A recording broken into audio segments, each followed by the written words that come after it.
4th standard தமிழில் டிஹெச்பியில் கொடுத்துருக்க எல்லா ஆக்டிவிட்டீஸையும் நம்மளால் செய்ய முடியாது.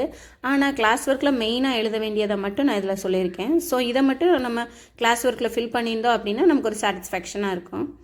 ஃபஸ்ட்டு வந்து சொற்பலகை எழுதி போடணும். அதுலேருந்து சில கொஷின்ஸ் கொடுத்துருக்காங்க. ஸோ அந்த கொஷினை வந்து அவங்கள ஜஸ்ட்டு ஓரலாக கேட்டாலே போதும். அடுத்தது செகண்ட் லெசனுக்குரிய சொற்பலகை எல்லாரும் இப்படியே இருந்து விட்டால். கீழே வந்து சொற்பலகையில் உள்ள பன்மை சொற்களை எடுத்துட சொல்லியிருக்காங்க. ஸோ ஒருமை பன்மை நம்ம சொல்லிக் கொடுக்கணும். அடுத்த லெசன் யானைக்கும் பானைக்கும் சரி, அதுக்குரிய சொற்பலகை, அதுக்கான வினாக்கள் வந்து கீழே கொடுத்துருக்காங்க. நம்ம ஜஸ்ட்டு கிளாஸ் ஒர்க்கில் வந்து பாடத்தோட ஹெட்டிங் ப்ளஸ் அதனுடைய சொற்பலகைக்குரிய வார்த்தைங்க அதை மட்டும் நம்ம எழுதி ஃபில் பண்ணிடலாங்க.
அடுத்து ஓவரால் அந்த டேர்மில் என்னென்ன இலக்கணங்கள் இருக்குது அப்படின்னா வந்து ஆண்பால் பெண்பால் பால் வகைகள் வந்து கொடுத்துருக்காங்க.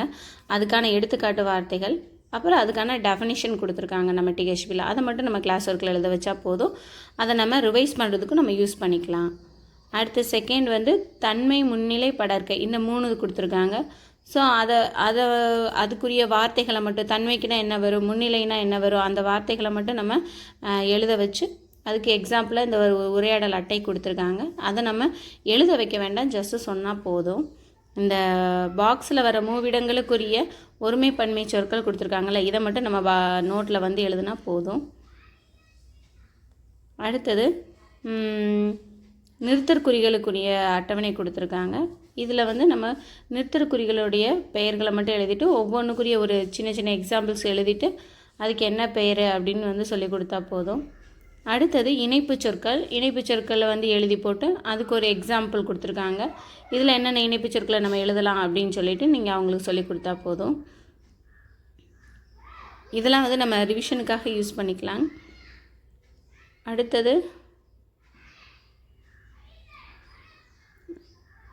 அடுத்து வந்து இரட்டை கிளவியும் அடுக்கு தொடரும் கொடுத்துருக்காங்க. அது ரெண்டுக்குரிய அர்த்தம் என்ன அப்படின்னு சொல்லி கொடுத்துட்டு சில சொற்களையும் நம்ம கொடுத்துருக்கலாம். எக்ஸாம்பிளுக்கு சில சொற்களும் கொடுத்துருக்காங்க.